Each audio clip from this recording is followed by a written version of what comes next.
Friends, most welcome in my channel hello studies. And आज हम आपके सामने फ्रेश चैप्टर जो कि फाइनेंशियल हमारा प्लानिंग का चल रहा था 4.1 हमने ऑलरेडी कंप्लीट कर दिया। आज हम आते हैं 4.2 जिसमें हमको बेसिक देखना है। प्लीज़ बहुत समझने की कोशिश करना, ये आपके लिए लाइफ में आगे चल के बहुत ज़्यादा काम आने वाला है। थोड़ा सा माइंड को शांत रख के सोचिए, क्योंकि ये चीज़ें क्या है बहुत जल्दी से नहीं बैठती। ठीक है, हमें ये क्या होता क्या है, यहाँ पर ये जो जीएसटी लग रहा है तो जीएसटी लगता है, और एसजीएसटी से जीएसटी तो समझ में आ गया है ना, जीएसटी लगता है, जो टैक्सेबल वैल्यू, ये सब चीज़ों को धीरे धीरे समझना पड़ता है। हमने ये सब चीज़ें बता दी आपको और हो कि आपको 4.1 तक है तो वो सारी चीज़ें क्लियर हो गई।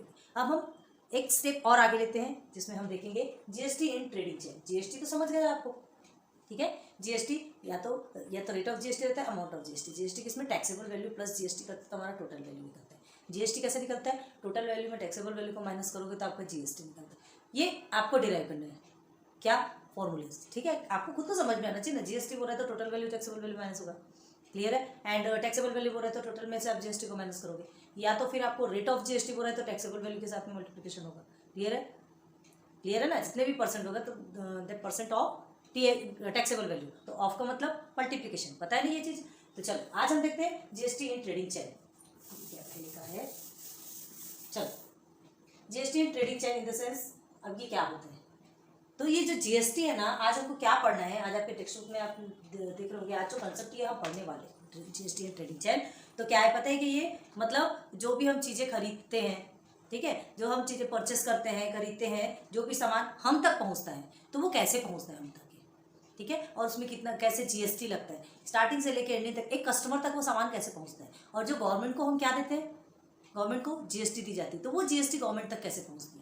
भाई डायरेक्ट हमारे पास तो सामान नहीं पहुंच जाता, ठीक है। शॉप में भी जाते हैं, वहाँ से लेते हो, शॉप में भी डायरेक्ट सामान नहीं पहुँचता, शॉप वाला भी कहीं और से लेके आता है, वहाँ भी डायरेक्ट सामान नहीं पहुँचता, वो भी कहीं और से लेके आता है। क्लियर है। तो ये वो procedure, long procedure, starting in the sense जो फैक्ट्री जहाँ पे बनता है सामान, मैन्युफैक्चर होता है, वहाँ से सामान आता है, तो वो किसको देगा, होलसेलर को देता है। मैन्युफैक्चरर होलसेलर को देता है, होलसेलर से रिटेलर के पास, रिटेलर मतलब समझते हैं ना, जैसे ये व्यापारी वर्ग वगैरह होते हैं ना, ऐसा उनके पास जाता है, और फिर जो रिटेलर से कस्टमर के पास आते हैं, ग्राहक दुकान में लेने के लिए, आप ही जाते हो सामान लेने के लिए, ठीक है। तो होलसेलर को डिस्ट्रीब्यूटर, होलसेलर मतलब जो जैसे कोई बोलते हैं थोक का सामान रखा है, लॉट में जहाँ पे माल आता है, ठीक है। तो मैन्युफैक्चरर के पास से होलसेलर या डिस्ट्रीब्यूटर के पास आता है, होलसेलर डिस्ट्रीब्यूटर से रिटेलर के पास आता है, रिटेलर के पास से कस्टमर के पास आता है। क्लियर है, ये चीज़ें आपको समझ में आ गई। लेकिन ये जो चार्जेस लगते हैं वो कैसा होता है, तो मैन्युफैक्चरर, एक एग्जांपल आपको बताते हैं, है ना। एग्जांपल इन द सेंस, एक वॉच है, मैन्युफैक्चरर जो है वॉच बनाता है। अब ऐसा आप ये बोलोगे कि एक वॉच कैसे बनाते हैं, वहाँ तो बहुत सारे, हम सिर्फ एक एग्जांपल दे रहे हैं, हम सिर्फ एक वॉच को लेके चल रहे हैं, ठीक है। बहुत सारे वॉचेस बनते हैं, पता है। तो एक वॉच उसने बनाया, बनाने के बाद उसे 200 रुपीज़ में किसको कर दिया, किसको बेच दिया, होलसेलर को 200 रुपीज़ में। याद रखो 200 रुपीज़ क्या हो गया, टैक्सेबल वैल्यू। क्लियर। अब जब मैन्युफैक्चरर 200 रुपये में तो दे दिया, लेकिन मैन्युफैक्चरर को जीएसटी पे करना पड़ता है गवर्नमेंट को, तो 200 रुपये में देगा तो क्या कहाँ से पे करने वाला है, अपनी जेब से नहीं, तो वो 24 ये जीएसटी, हाँ वो जीएसटी लेता है किससे, होलसेलर से। तो अब देखो जो वॉच है, वॉच में कितने परसेंट लगते हैं जीएसटी आपको पता ही है। आप ये उठा के देखिए, चार्जशीट आपको दिखाते हैं। 4.1 के पहले आपने देखा था ना चार्जशीट, हाँ ये इस चार्जशीट को देखिएगा, ठीक है। इस चार्जशीट को देखिएगा तो इसमें आपको समझ में आएगा, और पूरी चीज़ें नहीं लिखी हुई है, कुछ लिखी हुई है, तो आप गूगल सर्च मारिए ना यार, आजकल तो मोबाइल का ज़माना है। 12% चार्ज वॉच के, इसमें 12% चार्जेस लगते हैं। क्लियर है।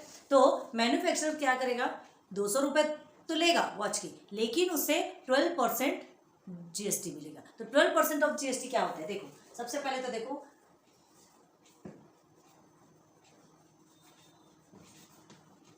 ये मैन्युफैक्चरर हो गया, ठीक है। ये मैन्युफैक्चरर क्या, उसके बाद किसको सामान देता है, होलसेलर को, होलसेलर और डिस्ट्रीब्यूटर, इसे ही डिस्ट्रीब्यूटर लिखा जाता है, ठीक है, डिस्ट्रीब्यूटर। ओके, ये डिस्ट्रीब्यूटर को सामान देता है, और होलसेलर या डिस्ट्रीब्यूटर किसको सामान देता है, रिटेलर।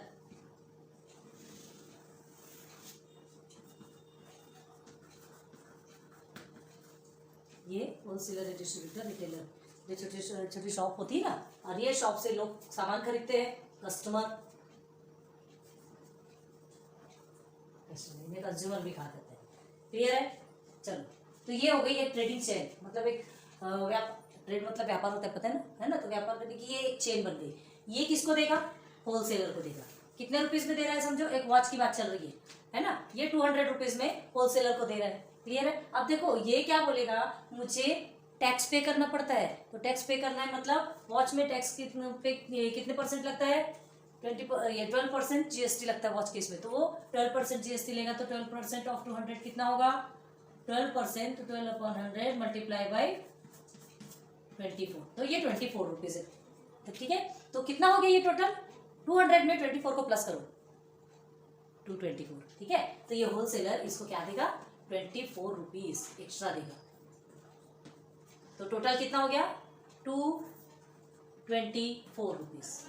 ठीक है, मैन्युफैक्चरर ने होलसेलर को 200 रुपीज में वॉच दिया और उसके बाद उससे जीएसटी 12% लिया, तो जो 12% जीएसटी लिया वो 24 रुपीज, मतलब 24 रुपीज वापस से इसको दिया। क्लियर हो गया? यहाँ तक बात समझ में आ गई? ओके, अब देखो, तो ये टोटल करके हमारा हो गया 224। अब इनका काम खत्म। अब होलसेलर क्या करता है? रिटेलर को सामान देता है। ठीक है, होलसेलर बोलते हैं ना, ये होलसेल मार्केट है, वहाँ पे हमें पूरा बंडल का बंडल, कपड़े का मार्केट है तो पूरा बंडल का बंडल उठाना पड़ता है ना। वहाँ आप ऐसे टुटक में चीज़ें नहीं ले सकते, टुटक जैसे एक या दो चीज़ें नहीं ले सकते। वहाँ पे आपको पूरा बोरे का बोरा अनाज का रहेगा तो बोरे का बोरा लेना पड़ता है, कपड़े के रहेंगे तो पूरा बंडल का बंडल उठाना पड़ता है, इस तरह से रहता है, वो होलसेल कहलाता है। तो वहाँ से कौन लाते हैं? रिटेलर, जिनकी छोटी शॉप, थोड़ी बड़ी शॉप ऐसी होती है ना, तो वो यहाँ से सामान लेते हैं। ठीक है, वो डायरेक्ट यहाँ नहीं जाते। अब देखो, होलसेलर और डिस्ट्रीब्यूटर अब क्या करेगा? होलसेलर और डिस्ट्रीब्यूटर ने 200 रुपये में वॉच जो खरीदा था ना, उसको कितने में बेच दिया? रिटेलर को 300 में बेच दिया। ठीक है, 300 में बेचा। अब भाई कोई दान धर्म करने तो बैठा नहीं है, वो कमाने के लिए बैठा है।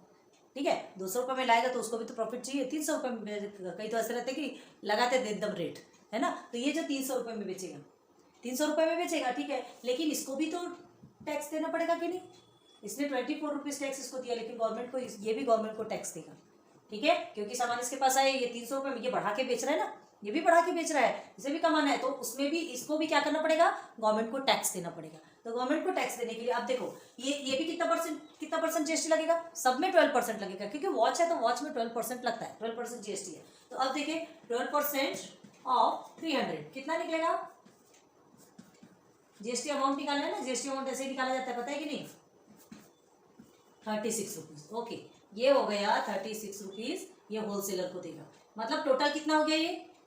ये तो आपका 224 हो गया, ठीक है, ये 336 हो गया, ये हो गया 336। क्लियर हुआ? ये 336 रुपये, ये 36 रुपीज जीएसटी के साथ में 300 रुपये भी देगा। किसको? होलसेलर को। मतलब होलसेलर ने 336 रुपीज में क्या बेचा? वॉच बेचा। टैक्सेबल वैल्यू 300 रुपीज, जीएसटी 36, तो टोटल हो गया 336। क्लियर हुआ? ओके, अब आगे चलते हैं। अब ये रिटेलर की बात आई।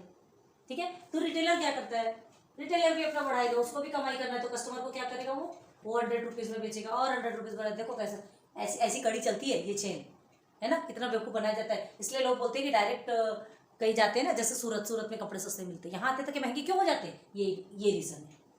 ठीक है, टैक्सेस लगते हैं उसमें।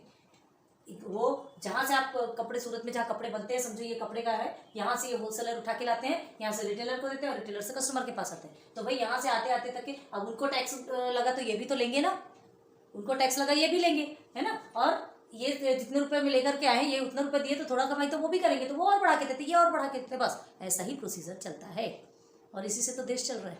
ठीक है, तो चलो, कस्टमर को 400 रुपीज़ देगा रिटेलर। ठीक है, अब कस्टमर भी क्या करेगा? इसको जीएसटी देगा। ये रिटेलर बोलेगा कि मैं भी तो 36 रुपीज़ जीएसटी इसको दिया हूँ, तो रिटेलर को भी पे करना पड़ता है गवर्नमेंट को। ठीक है, तो गवर्नमेंट को पे करना पड़ता है, तो वो भी क्या करेगा? 12% जीएसटी लेगा। तो 12% ऑफ 400 कितना होगा? देखो सब में 12% है, क्योंकि वॉच में 12% जीएसटी लगता है, लेकिन वो डिपेंड करता है उस रेट पे, है ना, कि जीएसटी कितना लगेगा, कितना जीएसटी अमाउंट उसको देना पड़ेगा। वो किस पे डिपेंड करता है? ये टैक्सेबल वैल्यू पे डिपेंड करता है। ओके, तो टैक्सेबल वैल्यू प्लस जीएसटी करके ही तो टोटल वैल्यू होता है। ठीक है, तो अब जीएसटी कितना लगेगा? 12% ऑफ 400 में, तो 12/100 मल्टीप्लाई बाय 400, कट गया 12 4 48, मतलब 48 रुपीज जीएसटी। ये नीचे का टैक्सेबल अमाउंट, ये आपका जीएसटी। ओके, इसे भी अंदर लिख दे, क्या कंफ्यूज नहीं होना है। ये आपका जीएसटी वाला हो गया और ये हो गया आपका टोटल 448। ये नीचे आपका पूरा टोटल अमाउंट। क्लियर? ठीक है, ये जीएसटी देना। अब कस्टमर जो जीएसटी दिया, कस्टमर कहाँ से लेने वाला है? देखो यहाँ तक की बातें समझ में आ गई।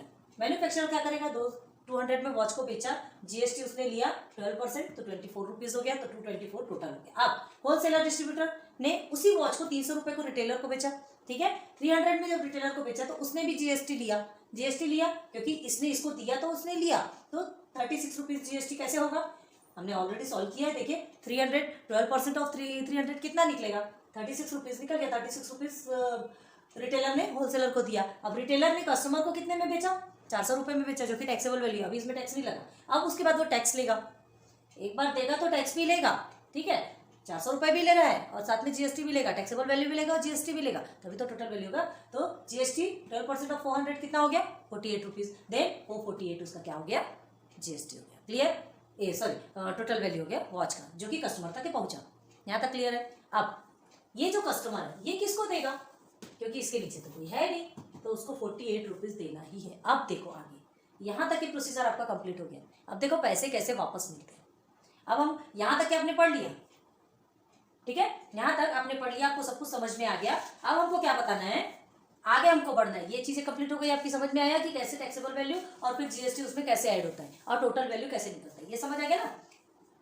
तो अब देखो एक चीज देखना है आपको, ये 224 है, ये 336 है और ये 448 है। यहाँ तक आपने देख लिया, ठीक है। इसको जीएसटी 48 रुपीज, इसको जीएसटी 36 और इसको 24। अब एक कड़ी क्या आती है, एक बताते हैं आपको। जैसे देखो ये गवर्नमेंट ऊपर में, चलो यहाँ लिख देते हैं, ये जीएसटी गवर्नमेंट को कितना पे करेगा ये हमको बताना है, ठीक है। जीएसटी जो कि गवर्नमेंट को पे करना पड़ता है, कितना पे करेगा। तो अब ध्यान दो, सबसे पहले मैन्युफैक्चरर 24 रुपीज वो जीएसटी लेता है, तो ये गवर्नमेंट को कितना पे करेगा, 24 रुपीज पे करेगा। क्लियर है?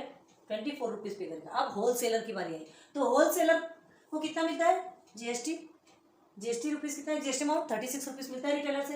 लेकिन होलसेलर क्या होता है, क्या तो क्या 36 दे देगा क्या गवर्नमेंट को, नहीं, 36 जीएसटी गवर्नमेंट को नहीं देगा। ये क्या बोलेगा कि मैंने तो इसे भी पे किया है ना। ये होलसेलर ने 24 रुपीज इसको पे किया, किसको, मैन्युफैक्चरर को। तो मतलब क्या मैं 24 रुपीज जीएसटी इसको भी दूँ और 36 रुपीज जीएसटी गवर्नमेंट को भी दूँ, तो मैं क्या पागल हूँ, नहीं, है ना। तो वो ये क्या करता है, ये 36 माइनस 24 करता है, क्योंकि 24 रुपीज यहाँ दिया, 36 इसको मिला, तो उसमें से 36 माइनस 24 करेगा, तो इसको कितना बचा, 12 रुपीज। तो ये 12 रुपीज वो किसको देता है, गवर्नमेंट को देता है। कौन, होलसेलर और डिस्ट्रीब्यूटर, सिर्फ 12 रुपीज। बाकी जो 24, मतलब ये जो 24 दिया ना, तो रिटेलर से 36 रुपीज मिला, तो उसको उसका 24 तो मिल गया, 24 मिल गया, 24 उसने निकाल लिया, जो उसने यहाँ दिया था वो यहाँ से ले लिया, उसके जेब में वापस आ गया। और उसने क्या दिया, 12 रुपीज, मतलब 36 माइनस 24, 12 रुपीज ही उसने फिर गवर्नमेंट को पे किया, जीएसटी पे किया। क्लियर हुआ? ओके, अब आगे देखो इसको क्या बोलते हैं, ये बाद में बताएंगे, ठीक है। अब ये आ गया रिटेलर की बारी, तो रिटेलर कितना पे करेगा, रिटेलर भी पे करेगा भाई। कितना पे करेगा रिटेलर, देखो रिटेलर को 48 रुपीज मिला, किससे, कस्टमर से। अब इसने भी तो 36 रुपीज होलसेलर को दिया था, तो ये बोलेगा मैं पूरा इधर 48 रुपीज से लिया, 36 इसको दिया और 48 भी अगर गवर्नमेंट को दे दूंगा तो मेरे पास क्या बचेगा, ठीक है। तो ये भी वही काम करता है, 48 माइनस 36, तो इज इक्वल टू कितना होगा, यहाँ पर भी 12, तो रिटेलर भी 12 रुपीज गवर्नमेंट को देता है। तो मतलब कस्टमर से जो 48 मिला ना, तो 36 उसने जो यहाँ दिया था वो वापस इसको मिल गया, चला आया उनकी जेब में वापस, ठीक है। एंड 12 रुपीज जो एक्स्ट्रा बचा उसने जीएसटी के रूप में किसको दे दिया, गवर्नमेंट को दे दिया। क्लियर है? तो मैन्युफैक्चरर ने कितना दिया, 24 दिया, होलसेलर और डिस्ट्रीब्यूटर ने कितना दिया, 12 रुपीज दिया, रिटेलर ने भी 12 रुपीज दिया। अब कस्टमर बेचारा कहाँ से लाएगा, कस्टमर को जो जीएसटी उसने जो दिया है 48 रुपीज, उसको कहाँ से मिलेगा, उसका पैसा तो गया है भाई, ठीक है। तो इन ऑल कुल टोटल मिलाकर अभी देखो क्या हुआ आपका, मैन्युफैक्चरर ने 24 रुपीज जीएसटी पे किया, होलसेलर ने 12 रुपीज पे किया एंड रिटेलर ने 12 रुपीज पे किया, ठीक। और अब बताओ ये जो पे किया, बाकी तो उनको मिल गया ना, उनका जो वापस मिल गया वो तो हो गया, वापस मिलने के बाद ये जो माइनस हो गया जितना पे किया वो, अब देखो कितना होता है, ये हो गया आपका 8 और ये हो गया आपका 48। क्या समझ में आया, उसको भी समझ में आया, देखिए 48 रुपीज। मतलब कस्टमर का 48 रुपीज़ हुआ जो जीएसटी जो उसने पे किया।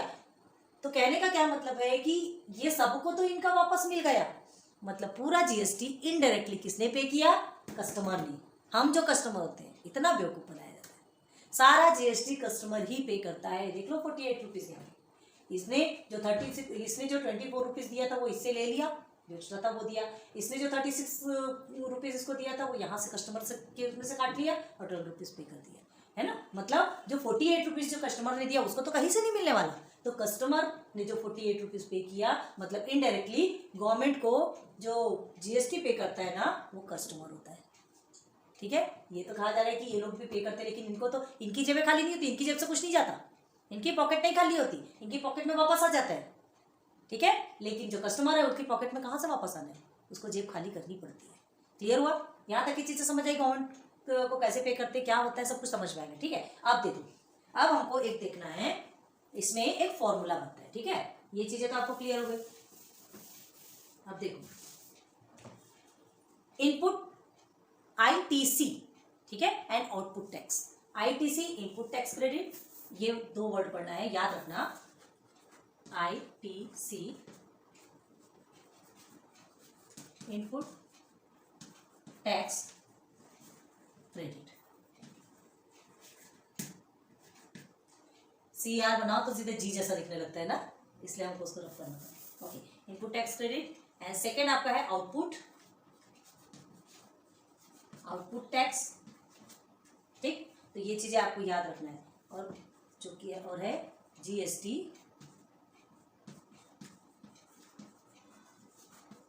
इसको मिला के एक फॉर्मूला बनता है, और यही फॉर्मूला आपके 4.2 में काम आने वाला है। फॉर्मूला क्या बनता है देखो इधर, जीएसटी पेएबल,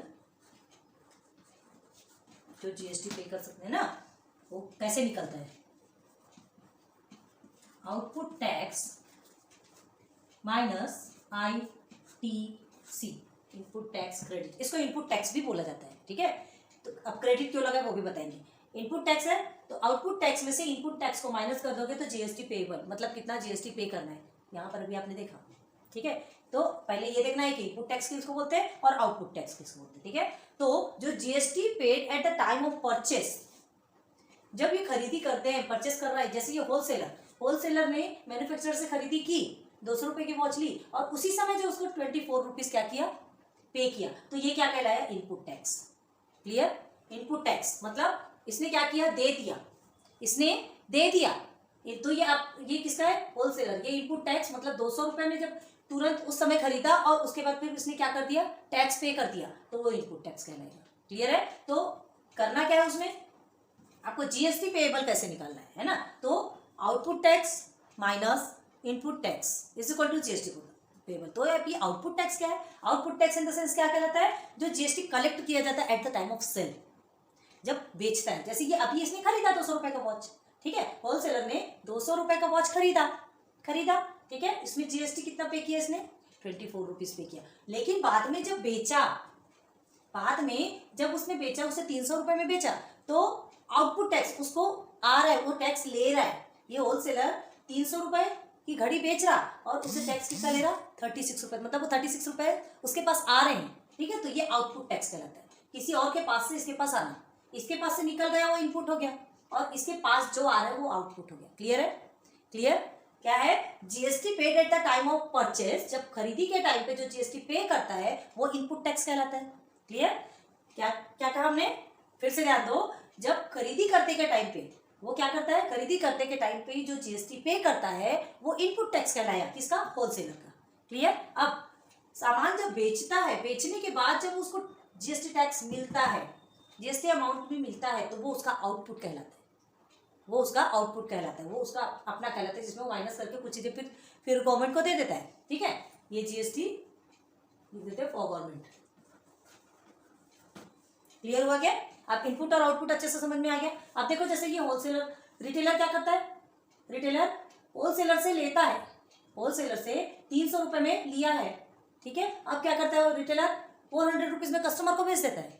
ठीक है, कस्टमर को बेच दिया, अब उसके साथ में क्या किया, जीएसटी मतलब 36 रुपीज इसको दे दिया, तो ये किसका इनपुट हो गया 36 रुपीज़, रिटेलर का इनपुट हो गया। ठीक है, ये जैसे खरीदी किया, यहाँ से परचेस किया होलसेलर से, रिटेलर ने परचेस किया, खरीदी किया 300 रुपये में वॉच, और जैसे ही खरीदी किया वैसे उसने जीएसटी पे भी कर दिया 36 रुपीज़, तो ये रिटेलर का इनपुट कहलाएगा। क्लियर है, ये किसका इनपुट कहलाया, होलसेलर का इनपुट, जो निकलता जा रहा है ना पैसा जीएसटी अमाउंट के रूप में, वो उसका इनपुट है। ऐसे रिटेलर का इनपुट ये 36 कहलाएगा। अब आउटपुट, तो ये होलसेलर का आउटपुट क्या है, जो 36 रुपीज़ जो इसके पास आ रहे हैं ये इसका आउटपुट है, और ये 48 रुपीज़ जो रिटेलर के पास आ रहे हैं ये रिटेलर का आउटपुट है। ठीक है, समझा, ये इनपुट और ये आउटपुट, इस रिटेलर का 36 इनपुट 48 आउटपुट। क्लियर हो गया, क्लियर हो गया। तो उसमें जो हम माइनस करते, जैसे ये 48 क्या है आपका, हाँ, आउटपुट माइनस इनपुट बताया ना, तो ये आउटपुट है रिटेलर का, उसमें इनपुट को माइनस कर दिया, तो उसका क्या निकल गया आगे 12 रुपीज़। तो ये क्या है, जीएसटी पेएबल, मतलब इतना जीएसटी वो गवर्नमेंट को पे करेगा। क्लियर, होप समझ में आ रहा होगा, बहुत ईजी है, थोड़ा सा बस समझने की देरी। अब देखो ये इनपुट टैक्स क्रेडिट, ठीक है, ये इनपुट टैक्स क्रेडिट क्यों कहा जाता है, इसे क्रेडिट, क्रेडिट क्यों कहा जाता है भाई, जो इनपुट टैक्स क्रेडिट जो कहा जा रहा है ना, जो जीएसटी पे किया था ना, तो अब वो फिर से मैं ले रहा हूँ, ये जो जीएसटी मैं पे किया था फिर से मैं ले रहा हूँ, मतलब क्रेडिट कर रहा हूँ, इसलिए वो इनपुट टैक्स क्रेडिट कहलाता है। क्लियर हुआ क्या, इनपुट टैक्स क्रेडिट क्यों बोलते हैं, समझ में आया कि नहीं आया। तो कस्टमर का जीएसटी पेएबल आप नहीं निकाल सकते, ये भी ध्यान रखो, ये जो कस्टमर है इसका जीएसटी पेएबल कहाँ से निकालोगे। अब इसके नीचे तो कोई है नहीं कि कस्टमर किसी को बेचेगा ना, ये किसी को बेच तो नहीं सकता ना, तो जब बेचेगा ही नहीं तो उसका जीएसटी पेएबल। अगर यहाँ पर कोई और बंदा होगा, चलो इसने कितने में कहते हैं 400 रुपीज़ में अगर कस्टमर ने खरीद लिया, किसी एक बंदे को चलो अगर 500 में देता है तो ये इसका ये क्या कस्टमर फिर इधर कहीं पे करने जाएगा, ये जो पे कर रहा है, ये जो 48 रुपीज़ जो पे कर रहा है ना, 48 रुपीज़ जो रिटेलर को दे रहा है, ठीक है, तो जो रिटेलर को दे रहा है वही बस इधर गवर्नमेंट तरफ जा रहा है। तो रिटेलर को दे रहा है इन द सेंस क्या, गवर्नमेंट, रिटेलर गवर्नमेंट को पे कर देगी नहीं, ये कोई डायरेक्ट पे नहीं करता गवर्नमेंट को, ये डायरेक्ट जीएसटी पे नहीं करता, जीएसटी रिटेलर, होलसेलर और ये मैन्युफैक्चरर, ये लोग करते हैं, जिनका जीएसटी आईएन बना होता है, जीएसटी आइडेंटिफिकेशन नंबर बना होता है, हमने बताया था आपको, है ना। तो अब ये कस्टमर अगर किसी उस वॉच को कभी बेच भी देता है तो वो ऐसे ही बेचेगा, वो कहाँ से जीएसटी लेने वाला है।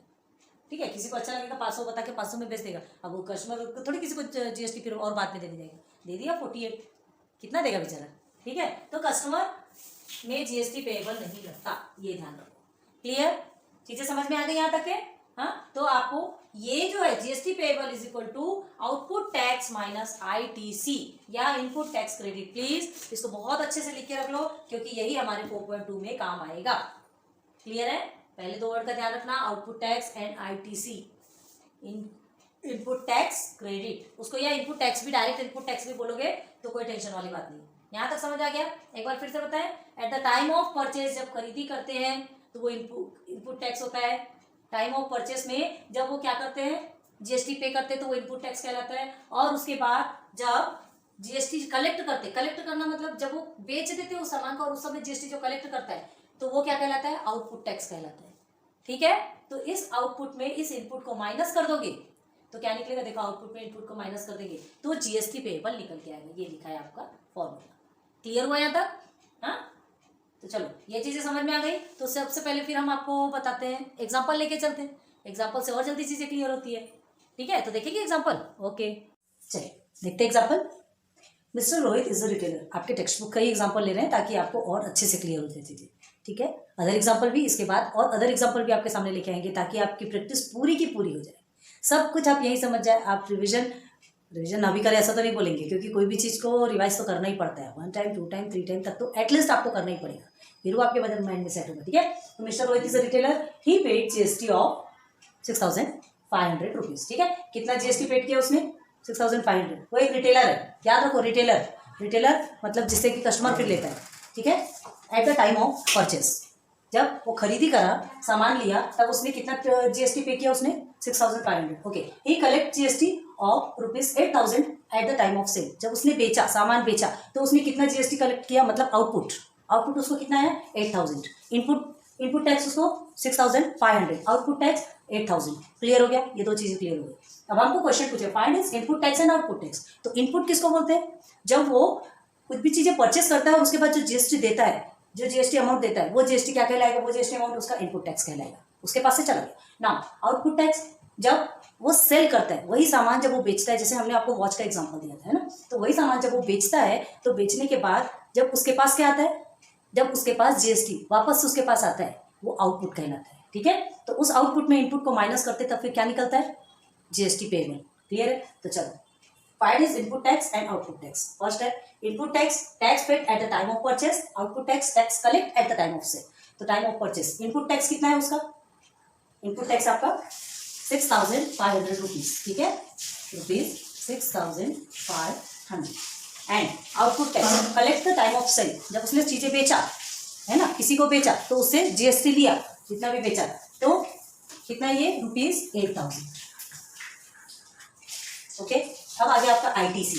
आईटीसी क्या है, इनपुट टैक्स क्रेडिट, जो कि सेम है आपका इनपुट टैक्स। क्रेडिट क्यों कहा गया, हमने बताया था आपको क्या, कि इनपुट टैक्स मतलब जब वो किसी को जीएसटी दे देता है ना, जो भी सामान वो जब खरीदता है और उसके ऊपर जो जीएसटी लगता है वो देता है, तो बाद में उसके पास आ भी जाता है, आउटपुट के जरिए उसके पास आ भी जाता है, इसलिए इनपुट टैक्स क्रेडिट होता है। क्लियर है? चलो, तो इनपुट टैक्स क्रेडिट भी आपका कितना रहेगा, रुपीज 6,500। एंड जीएसटी पेएबल, तो अब ये जीएसटी पेएबल क्या है, आउटपुट टैक्स को इनपुट टैक्स से आप माइनस कर दोगे, तो जो जीएसटी जो कि गवर्नमेंट को पे करना है, जिससे कि सीजीएसटी और एसजीएसटी निकलता है, 2 पार्ट में डिवाइड होता है जीएसटी, ये मालूम होगा, तो वो बात अभी जाने दो। तो जीएसटी पेएबल क्या निकलेगा, इसका एक फॉर्मूला है, तो GST payable is equal to output tax minus ITC, लिख लो इनपुट टैक्स प्लस। ठीक है, आउटपुट कितना है आपका 8,000 and input is 6,500 is equal to क्या निकल के आएगा, 1,500 रुपीज। तो क्या निकला जीएसटी पेएबल, मतलब जो जीएसटी पे कर रहे हैं, है ना, आउटपुट टैक्स उसका 8,000 है और उसमें जो इनपुट टैक्स को माइनस कर दिया, बाकी जो बचा उसने रख लिया, सिर्फ 1,500 किसको देगा, वो गवर्नमेंट को देगा। क्लियर हुआ? ठीक है, अब आगे चलो, फोर्थ में क्या पूछा गया है, hence find the payable CGST and payable SGST. तो भाई जो जीएसटी जो आपका निकला है उसका हाफ कर दो, वो आपका सीजीएसटी और एसजीएसटी। हमने क्या कहा था, 2.1 में ही बताया था कि ये ऐसा बच्चा क्वेश्चन है, जबरदस्ती उसके अंदर ऐड कर देते हैं। क्लियर है? क्वेश्चन बढ़ाए कैसे, तो देखो सीजीएसटी और एसजीएसटी, तो पेएबल ये सीजीएसटी का क्या निकलेगा आपका, हाफ ऑफ जीएसटी। ठीक है, तो हाफ ऑफ जीएसटी, तो जीएसटी आपका कितना है, 1,500 है और अपॉन 2, तो क्या होगा, 2 1 2, 2 7 14, 2 5 10 एंड तो रुपीज 750 क्या निकलेगा आपका payable CGST. And this equal to this, ठीक है, CGST is equal to SGST, we know that, therefore यहाँ लिख लो, therefore payable SGST is also equal to rupees 750। Clear हुआ क्या? तो आपके टोटल 4 क्वेश्चंस थे, 4 क्वेश्चंस आपके पूरे भी क्लियर हो गए हैं, और आपको चीजें अब समझ में आया होगा कि जीएसटी पेएबल किसको बोलते हैं, और उसके बाद फिर इनपुट टैक्स आउटपुट टैक्स किसको बोलते हैं, आईटीसी किसको बोलते हैं। इनपुट टैक्स बार बार बताया, जब वो दे देता है ना परचेस करने के टाइम पे, जब वो किसी से परचेस करता है, उसको पैसे देता है और उसके बाद फिर उसको जीएसटी भी देता है, तो वो उसका इनपुट टैक्स है, वो है ना, तो उसको इनपुट टैक्स क्रेडिट क्यों कहा जाता है, वो जो इनपुट टैक्स है ना, जब वो आउटपुट उसका आता है, आउटपुट आता है ना, तो उसको क्रेडिट, उसको प्रॉफिट हो रहा है, प्रॉफिट हो रहा है, क्यों प्रॉफिट हो रहा है, उसमें से जीएसटी माइनस, ये जो इनपुट टैक्स को माइनस कर देगा, और जो बचा है उसको रखेगा, ये जो एक्स्ट्रा है उसको गवर्नमेंट को दे देगा, और जो उसके पास बचा वो अपने पास। ठीक, समझ में आ गया? तो ये आपको फर्स्ट एग्जांपल कंप्लीट होता है। नेक्स्ट देखते हैं मेसर्स, ये एमएस मिसेस नहीं है ना, Messrs Jack Anchor purchase a liquid soap having taxable value rupees 8,000। Okay, मतलब याद रखना, परचेस, ये वर्ड याद, परचेस लिक्विड सोप, परचेस मतलब खरीदा, हैविंग टैक्सेबल वैल्यू रुपीज 8,000। ठीक है, 8,000 टैक्सेबल वैल्यू में वो खरीदा, अभी उसमें जीएसटी नहीं लगा है, अभी जीएसटी लगने का है। ओके, तो अब देखो, सोल्ड इट, मिल रहा है क्या, sold it to the consumer for the taxable value rupees 10,000। अब उसे क्या किया, सोल्ड किया, बेच दिया, अब उसमें भी टैक्सेबल वैल्यू बताया 10,000। ठीक है, रेट ऑफ जीएसटी इज 18%, मतलब ये दोनों में जीएसटी कितना लगेगा, 18% अभी लगने का है। Find the CGST and SGST payable by Mrs Jack and Care. तो सीजीएसटी और एसजीएसटी फाइंड करना है, तो सबसे पहले क्या करना पड़ेगा, जीएसटी पेएबल निकालना पड़ेगा, मतलब कितना जीएसटी वो पे करेगा गवर्नमेंट को। तो सबसे पहले आपको क्या देना है, परचेज किया है कितने में, 8,000 पे। ठीक है, तो उसमें जीएसटी कितना है ये देखना है। फिर सेकंड टर्म में हम क्या देखेंगे कि सोल्ड किया है, बेचा उसने 10,000 में, उसमें जीएसटी कितना लगा वो देखना है। ये 2 चीज निकालेंगे, फिर जीएसटी पेएबल का फॉर्मूला। ठीक है, output minus input, output tax minus ITC, ठीक है, और उसके बाद फिर निकलेगा सीजीएसटी और एसजीएसटी। स्टार्ट करें? ओके, तो देखो फर्स्ट हमारा इनपुट टैक्स है, इनपुट टैक्स। तो input tax 18% of taxable value क्या है आपका 8,000 रुपीज, 8,000, ठीक है। अभी रुपीज नहीं लिखते हैं, बार बार लिखने की जरूरत नहीं, लेकिन लास्ट में लिखना है। तो ये क्या निकलेगा आपका आंसर 1 2 3 4। चलिए अब 18 से कितना होता है 144, और ये क्या 0, एक 0 लगाना है साथ में, ठीक है। अब ये क्या हो गया आपका रुपीज में आंसर। इतने रुपीज क्या है उसका जीएसटी जो उसको पे करना है, उसने 8,000 में खरीदा, ठीक है, और जीएसटी कितना दिया 1,440। ओके, ये आपका इनपुट टैक्स निकल गया। अब हमको देखना है आउटपुट, जब बेचने के बाद जो टैक्सेबल वैल्यू जो हमको मिला आउटपुट टैक्स, ठीक है। तो ये इसका भी 18% निकालेंगे, क्यों? अच्छा 18% क्यों?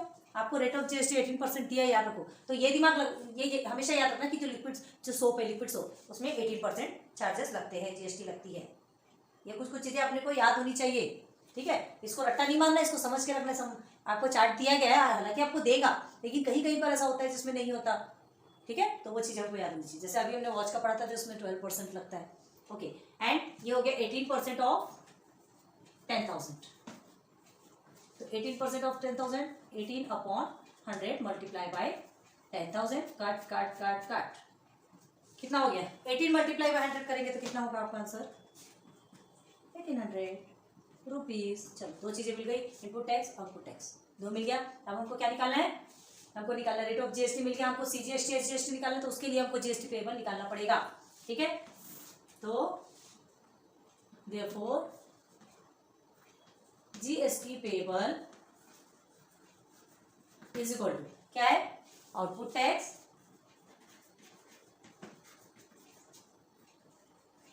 माइनस इनपुट टैक्स लिखो या आईटीसी लिखो, ठीक है। इनपुट टैक्स दोनों भी सेम है, याद रखना, इसमें से कोई अंतर नहीं है। आउटपुट कितना है आपका 1800 और माइनस इनपुट है 1440। एक बार अच्छे से समझ लो, समझ में आ रहा है कि नहीं आ रहा है ना। चलो अब इसको माइनस करेंगे तो क्या होगा, ये आया 0, 10 में से 4 6, 1 कैरी 3 और 1 0, तो 360 रुपीज। जीएसटी पेएबल कितना निकला, जीएसटी पेएबल निकला आपका 360 रुपीज। क्लियर है। अब आपसे पूछा गया सीजीएसटी और एसजीएसटी, तो CGST and SGST, CGST is half of GST, SGST is also half of GST, because CGST is always equal to SGST. तो क्या निकलेगा, देयरफॉर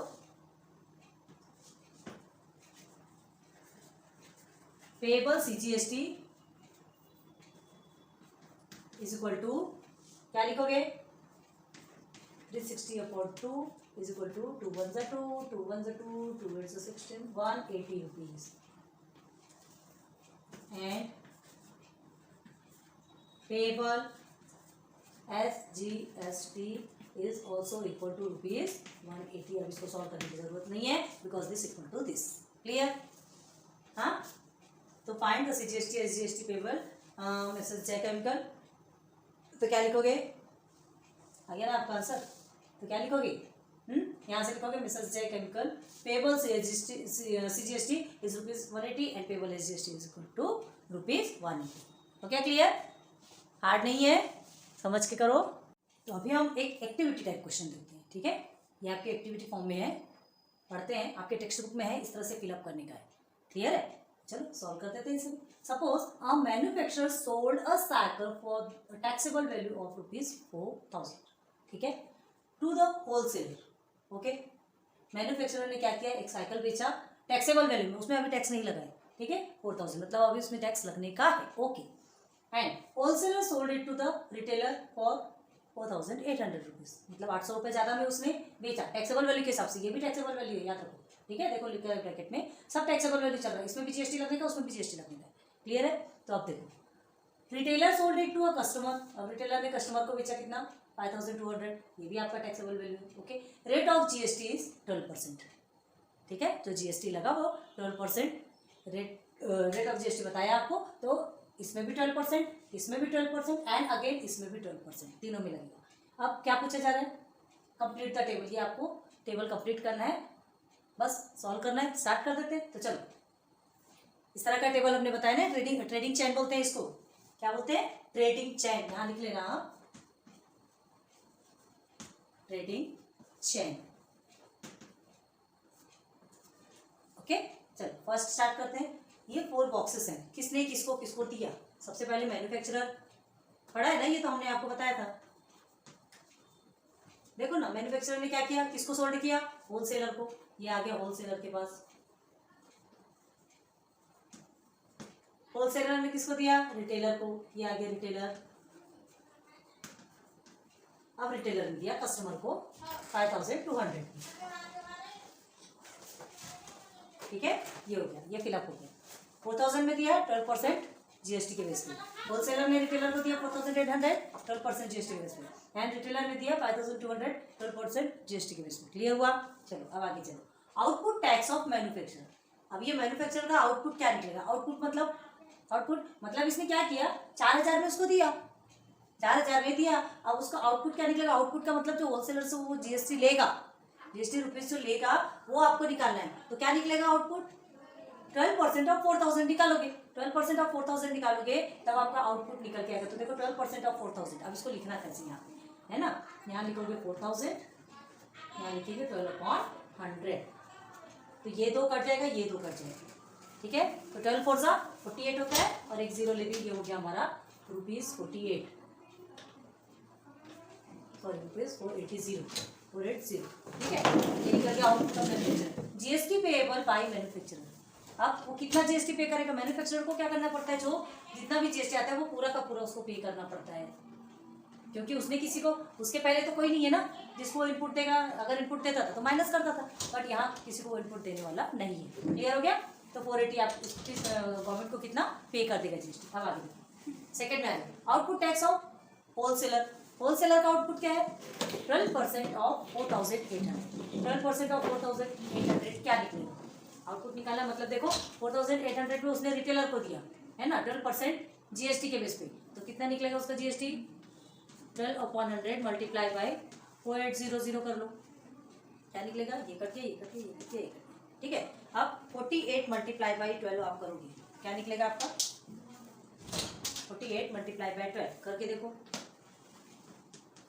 12 8 96 होता है।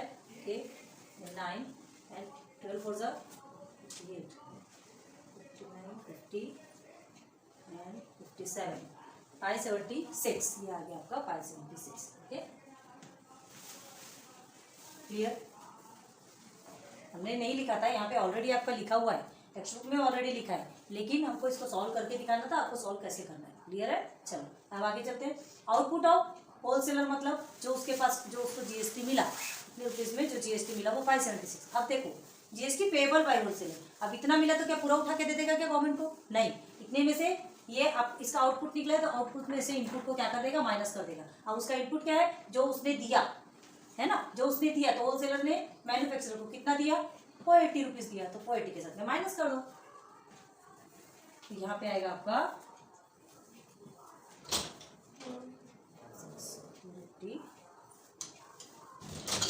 96। ठीक है, ये हो गया आपका 96। अब देखो 96 ये रुपीज है,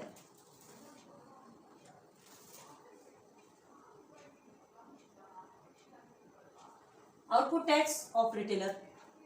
अब हमको आउटपुट टैक्स ऑफ एक का निकल गया, एक का आउटपुट निकला, ये सेकंड का निकला। अब रिटेलर का देखना है, तो 5200 भी आपका क्या टैक्सेबल वैल्यू है। ठीक है, इसका 12% आपको निकालना है, 12% और 5200, तो क्या होगा? 12/100 मल्टीप्लाई बाई 5200। ये कट गया, ये कट गया, ये कट गया, ये कट गया। ठीक, तो कितना निकलेगा आपका? 52 मल्टीप्लाई बाई 12, 624। ये आ गया आपका 624। चलो अब इसका भी आउटपुट निकल गया रिटेलर का। अब GST payable by retailer.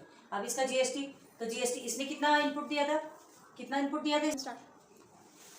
GST payable by retailer, तो output tax of retailer. Output tax of retailer कितना निकला? 624। ठीक है, ये 624। अब input tax in the sense जो उसने दिया, कितने दिया? GST payable by wholesaler, output tax minus input tax, तो क्या होगा? जीएसटी पेएबल मतलब जो इसका जीएसटी है, जो इसका आउटपुट है, है ना। जो इसका आउटपुट होगा किसका, होलसेलर का, वो रिटेलर का इनपुट है। भाई रिटेलर ने उसे दिया ना, होलसेलर को मिला, तो वो होलसेलर का आउटपुट हो गया, रिटेलर का इनपुट हो गया। तो क्या हो गया ये 576। एक का आउटपुट दूसरे का इनपुट होता है। तो क्या ये, अब इसे सॉल्व करेंगे तो हमारा आंसर कितना आता है 48। बाकी को रब कर दें, ये आ गया आपका 48 रुपीज।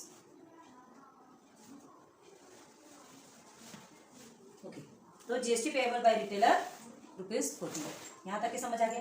अब आपको वो फिलअप करना है। तो यहाँ देखो मैन्युफैक्चरर का कितना निकला था, 480 निकला था जीएसटी पेएबल, ठीक है। और होलसेलर का कितना निकला जीएसटी पेएबल, 96 निकला था।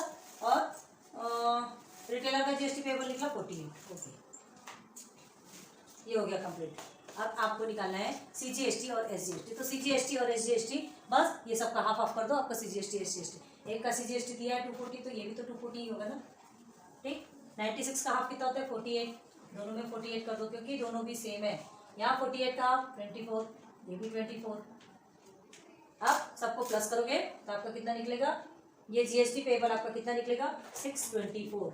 कहाँ से, रिटेलर से 624, ठीक है।